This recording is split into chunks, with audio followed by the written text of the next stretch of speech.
اللہ قائد اعظم محمد علی جناح کی کامل مغفرت فرما اور ان کے درجات کو بلند فرما اور ان کو جنت الفردوس میں اعلیٰ مقام عطا فرما۔ قیام پاکستان کے لیے ان کی خدمات کو اپنی بارگاہ میں شرف قبولیت عطا فرما۔ پاکستان کو رہتی دنیا تک قائم و دائم فرما۔ وطن عزیز کو استحکام اور خوشحالی نصیب فرما۔ آمین۔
الحمدللہ 7 سال کے قلیل جد و جہد کے بعد ان اکابرین نے دنیا کا پہلا ایک عظیم الشان اسلامی مملکت کی بنیاد رکھی۔ تو آج ہم ان سب کو خراج تحسین پیش کرنے آئے ہیں۔ آج ان سب کی جد و جہد کو ہم خراج تحسین پیش کرنے آئے ہیں اور آئیں آج ہم مل کے عہد کریں کہ جو بنیاد ہمارے بزرگوں نے اس ملک کے لیے رکھی تھی اس کی منزل ابھی آگے ہے، اور وہ بنیاد تھی اس خطے کو، مملکت خداداد پاکستان کو معاشی، معاشرتی اور سیاسی طور پہ استحکام دیں، تمام زبان، کلام، لسان سے بالاتر ہو کر کے دنیا کو بتائیں کہ ہم عظیم الشان ملک ہیں۔ آئیں آج سے 14 سال بعد 2040 آنے والا ہے، مل کے ہم آج سے تیاری کرتے ہیں کہ ہم پاکستان کو اس کی خوابوں کی تعبیر دیں گے، اور یہی آج کا پیغام ہے، یہی آج کے دن کا عنوان ہے۔ اللہ تعالی ہمارے وطن کو سلامت رکھے، تا قیامت آباد رکھے، آپ کے گھروں میں خوشیاں لائے، آپ کے لیے سلامتی ہو، تاکہ ہمارے سیاسی اکابرین کی ارواح خوش ہو کہ ان کے بعد ان کی نسلوں نے ان کی امانت کو سنبھال کے رکھا۔ یہی آج کا پیغام ہے۔ میرے طرف سے بہت بہت شکریہ۔ بسم اللہ الرحمن الرحیم۔ آج 23 مارچ 2026 کو یوم پاکستان کے موقع پہ میں گورنر صاحب اور اپنی کابینہ کے ممبران کے ساتھ قائد اعظم کی مزار پہ حاضری دینے آیا ہوں، انہیں خراج تحسین پیش کرنے آیا ہوں۔ آج کا دن آج سے 86 برس پہلے لاہور میں آل پاکستان مسلم لیگ نے قرارداد پاکستان پاس کر کے اس ملک کی بنیاد رکھی۔ اس کے کچھ ہی دنوں بعد سندھ مسلم لیگ نے پاکستان کی قرارداد پاس کی، اور 3 مارچ 1943 کو سندھ اسمبلی نے قرارداد پاکستان پاس کی اور سندھ صوبہ بنا، جس نے پہل کی پاکستان کو بنانے میں۔ اس بات کو 86 برس گزر چکے۔ 1947 میں 14 اگست کو ہمارا ملک آزاد ہوا، اور اس دوران کئی مشکلات ہم نے دیکھی ہیں، لیکن ہمارے ملک کو طاقت دی شہید ذوالفقار علی بھٹو کے ایٹمی پروگرام نے، जिसकी वजह से हमारा दिफा मजबूत हुआ है और दुश्मन कभी भी पहली नज़र से हमें नहीं देख सकता। शहीद मोहतरमा बेनज़ीर भुट्टो के मिसाइल प्रोग्राम ने, जिससे हमारा दुश्मन खौफज़दा है। और आज जब मुश्किलात आई थीं तो कमांडर इन चीफ सदर Asif Ali Zardari, prime minister Mian Shahbaz Sharif, chief of defence forces field marshal Asim Munir की क़यादत में हमारे मुल्क ने, हमारी दिफा ने वो सूरत अख्तियार की कि दुश्मन, जैसे मैंने कहा, कि मैली नज़र से हमें नहीं देख सकता। आज के दिन हमें अहद करना चाहिए कि कायदे आज़म की वो सुनहरी उसूल यूनिटी, फेथ एंड डिसिप्लिन, जिसकी हमें आज सबसे ज़्यादा ज़रूरत है। ख़त्ते में जो जंग की सूरत हाल है उसको पेश नज़र रखते हुए हमें मुत्तहद होना है। हमें अपने अंदरूनी इख्तलाफात ख़त्म करने हैं और ये तहिया करना है कि हर सूरत में पाकिस्तान के दिफा के लिए हम अपनी पूरी कोशिश करेंगे। आज के दिन जहां हम कश्मीर के अपने भाइयों, जिनके मजालिम से, जिनके हिंदुस्तान के मजालिम से जो पिछले कई बरसों से तकलीफ़ में हैं, गुज़र रहे हैं, फ़लस्तीन के अंदर जो इसराइल की बर्बरियत हुई है, और पूरी दुनिया में ख़ास तौर पे अभी जो मुस्लिम ममालिक के दरमियान एक जंग का माहौल है, उसके लिए भी दुआ करनी चाहिए।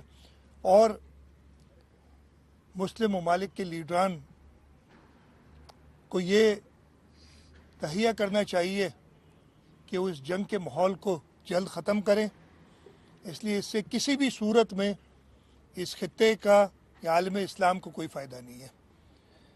मैं एक बार फिर आप सबको यौम पाकिस्तान के मौके पे मुबारकबाद देता हूँ और ये मौके का फ़ायदा उठाते हुए ईद की मुबारक भी सबको देता हूँ। सर, मेरा सर गवर्नर साहब से सवाल है। गवर्नर साहब, आप क्योंकि वफाक के नुमाइंदे और नून लीग के एक सरकर्दा रहनुमा भी आप रहे हैं, बात हो रही है मुल्क की यकजहती की, बात हो रही है सियासी इस्तेहकाम की, तो कैदी नंबर 804 को माफ़ क्यों नहीं कर देते? मुल्क की सियासत को एक नया रंग क्यों नहीं दे देते? दिल बड़ा क्यों नहीं करते? सियासी मामलात को बेहतर क्यों नहीं करते? ये ज़ेर अल्तवा अदालत में मुकदमा है। उनके वकीलों को चाहिए कि अपनी पैरवी बेहतर करें ताकि अदालत उनको अगर बेगुनाह समझे तो उन्हें माफ़ कर दे। ये सरकार का काम नहीं है, ये अदालतों का काम है। जी सीएम साहब, देखिए, जब एक चीज़ मुकदमा ज़ेर समात है, मैं खुद एक वकील हूँ, तो हम कोर्ट के मामलात में कैसे मुदाखलत कर सकते हैं? प्रोसेस उस वक्त तक हमारे पास होती है जहाँ तक वो चालान ना हुआ हो। चालान हो गया, एविडेंस चल गया है, तो आपको और हमें इंतज़ार करना पड़ेगा उसके फैसले का। सीएम साहब ये बताएं कि जंगी माहौल की बात हो रही है, हमने अपनी कुदरती गैस वफाक को दे दी। अब इस वक्त जो सूरत हाल है उसमें आपको बताएं जंगी माहौल चल रहा है और हमारे यहाँ न सिर्फ गैस का बहरान ज़्यादा पैदा हो रहा है बल्कि एनएलजी की कीमतों में बहुत बड़ा इजाफा भी हो गया। सिंध क्यों सफ़र करे जहाँ गैस सबसे ज़्यादा पैदा होती है? ये मामला है नहीं, कुदरती गैस वफाक को नहीं दी। एक तरीक़ाकार होता है जिसके तहत वो गैस डिस्ट्रीब्यूट होती है और पहली प्रायोरिटी उसी सूबे की होती है और उसी प्रायोरिटी के तहत चल रहा है मामला। इस मौके पर हम ख़ास तौर पे ये कोशिश करें कि किसी भी तरीके से कोई वफाक और सूबों के दरमियान कोई इख्तलाफ की बात ना हो। हम इस वक्त मैंने बात की कि हमें अपने जो इख्तलाफात हैं उनको दूर करना चाहिए, लेकिन इस मामले में तो कोई इख्तलाफ भी नहीं है, तो आपका सवाल मेरा ख्याल है बनता नहीं है। क्योंकि यहाँ पर लोग कह रहे हैं, यहाँ पे लोग कह रहे हैं ना, लोग क्या मतलब हमारे यहाँ सबसे ज्यादा गैस पैदा होती है, बिल्कुल सबसे होती ज्यादा है। लोड शेडिंग हमारे यहाँ होती है। बिल्कुल ये नहीं, जो सारे लोग मुल्क सफर में कर लोड रहे हैं, सारे वो मुल्क गलत में कह रहे हैं। सारे मुल्क में लोड 158 का शेडिंग हवाला है। सर आप देते रहे ना, 158 का। आप मैं खुद कह रहा हूँ कहते हैं लोड कि शेडिंग जहाँ जो है गैस गैस पैदा की होती है, कमी वो की सिर्फ वजह से लोगों को हर मिलनी जगह हो रही चाहिए। है, हर और जगह हो आप रही है। कह रहे हैं अच्छा, कि गवर्नर साहब ये फरमा दीजिए, आप जब से आपने हल्फ उठाया, आपने बारहा कहा है कि मैं आईनी गवर्नर हूँ, आइन, तो क्या इससे पहले साबकीन गवर्नर गैर आईनी थे? دوسری بات یہ فرما دیجیے کہ بحیثیت گورنر آپ مسلم لیگ نون ظاہر ہے آپ غیر سیاسی آپ کی شخصیت ہیں، گورنر وفاق کا نمائندہ ہے، تو اس کی رکنیت سے یا اس سے لا تعلقی کب کریں گے؟ قاضی صاحب بہت اچھا سوال ہے. ہر دور کے گورنر جو ہیں وہ آئینی گورنر ہوا کرتے ہیں، مگر انہیں سمجھنا چاہیے کہ میں آئینی ہوں. میری سیاسی نمائندگی اور عوامی نمائندگی ہمارے سی ایم مراد علی شاہ کر رہے ہیں اور انہی کا کردار ہے. تو ان سے آپ عوامی اور سیاسی باتیں کریں، مجھ سے آئینی باتیں کریں. جہاں تک میں مسلم لیگ کا ہے تو مجھے فخر ہے کہ میں بابا قوم محمد علی جناح کے جماعت سے تعلق رکھتا ہوں اور میرے قائد محمد نواز شریف کی جماعت سے تعلق رکھتا ہوں. جیسے شاہ صاحب نے کہا تو آج یقیناً ہم ان سب کو خراج تحسین پیش کریں. جناب ذوالفقار علی بھٹو صاحب، ڈاکٹر قدیر صاحب، محمد نواز شریف صاحب، جنہوں نے کسی چیز کی پرواہ نہیں کی، اربوں ڈالر کو ٹھکرایا اور اپنے ملک کو ناقابل تشخیر بنایا. تو ہم ان کی جماعت سے تعلق رکھتے ہیں. ہمارا کام ہے اقتدار کی سیاست نہیں، پاکستان کو مضبوط کرنے کی سیاست، پاکستان کو منتشر کرنے کی سیاست نہیں ہے. سیاسی سابقین جو ہیں وہ غیر آئینی تو نہیں تھے؟ سب آئینی تھے، مگر جو اپنے آپ کو آئین سے بالاتر سمجھے، میں ان میں سے نہیں ہوں. میں آئین کے ڈومین میں رہنا چاہتا ہوں. میرا کردار جو سیاسی اور عوامی ہے شاہ صاحب ادا کریں گے. بہت شکریہ. صاحب یہ بتا دیجیے گا، نون لیگ کے گورنر آپ کے ساتھ موجود ہیں، پہلے ایم کیو کے گورنر تھے، کوئی سندھ میں خاصے پروجیکٹ وفاق کی طرف سے ویسٹرن کو بھی دیے گئے. ابھی تو کو کرتے ہیں کہ دیکھیں جیسے گورنر صاحب نے بڑا کلیئرلی کہہ دیا، ہم ضرور گورنر صاحب کی مدد حاصل کریں گے اور ان کی تعلق پاکستان مسلم لیگ نواز سے جن کی وفاق میں حکومت ہے، اور مجھے پورے یقین ہے گورنر صاحب اپنا صوبہ سندھ کے لیے وہ کردار ادا کریں گے اور اس کی بات وہ کہہ بھی چکے ہیں. میں یہ بتا دوں، اور یہ میں پہلے بھی کلیئر کر چکا ہوں، کہ خاص طور پہ 2018 سے لے کے 2022 تک اور یہ پہلی بار میں نہیں کہہ رہا ہوں کہ آپ سمجھیں، جب گورنر صاحبان پی ٹی آئی کے ہوتے تھے تب بھی یہی کہتا تھا میں کہ ہمیں وفاق کی طرف سے وہ پروجیکٹس نہیں دیے گئے. اور 2022 کے بعد میاں محمد شہباز شریف صاحب جب آئے تو انہوں نے وہ جو، اور میری ڈیمانڈ یہی تھی کہ جو 7-8 سال سے ہمارے ساتھ ناانصافی ہو رہی ہے اس بیک لاگ کو اب پورا کریں. اس کی طرف انہوں نے قدم اٹھایا اور انہوں نے وہ پروجیکٹس دیے. ہماری ڈیمانڈ اور بھی ہے، اور وہ جو جائز ہماری ڈیمانڈز ہیں ان کے لیے صوبے کے لوگوں کے لیے میں ہمیشہ بات کرتا رہوں گا. اور انشاءاللہ تعالی مجھے پورا یقین ہے کہ ہم اپنی جب جائز ڈیمانڈز پیش کریں گے تو ایک جمہوری حکومت جو وفاق میں ہے وہ صوبہ سندھ کو اپنے حقوق دے گی. اس وقت خاص طور پہ میں کوئی ایسی بات اس لیے نہیں کروں گا کہ اس وقت جس صورتحال میں ہم ہیں ہمیں متحد ہونے کی ضرورت ہے. اور یہ سیاسی باتیں یا سیاسی باتیں میں کہوں گا جو یہ باتیں وہ جب میری ملاقات ہوتی ہے پرائم منسٹر صاحب سے تو میں ان سے ضرور ذکر کرتا ہوں.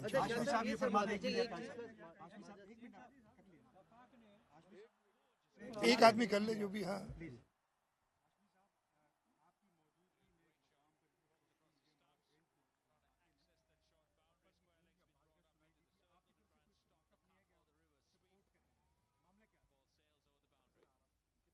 میرے علم میں تو کوئی ایسا معاملہ نہیں. ایک بات جو ابھی سی ایم صاحب نے کہا، ہاں میرا کردار تعمیری ہوگا اور میں اس صوبے کا گورنر ہوں تو میں اپنے صوبوں کو ترقی دلانے میں اپنا سارا کردار ادا کروں گا. سب چیز یہاں نہیں ہوگا، آگے رفتہ رفتہ سب ٹھیک ہو جائے گا انشاءاللہ. سیاسی آدمی ہوں، میں سمجھتا ہوں کہ اپنے لوگوں کی خدمت کرنا ہے. ہمارے سیاسی منشور الگ ضرور ہو سکتے ہیں مگر ہمارا جو صوبائی منشور ہے وہ یہ ہے سندھ کی ترقی. اور یہی بات مجھے وزیر اعظم پاکستان محمد شہباز شریف صاحب نے یہ ہدایت دی ہے کہ آپ اپنے صوبے کی ترقی اور خوشحالی کے لیے کوئی کسر نہ چھوڑیں.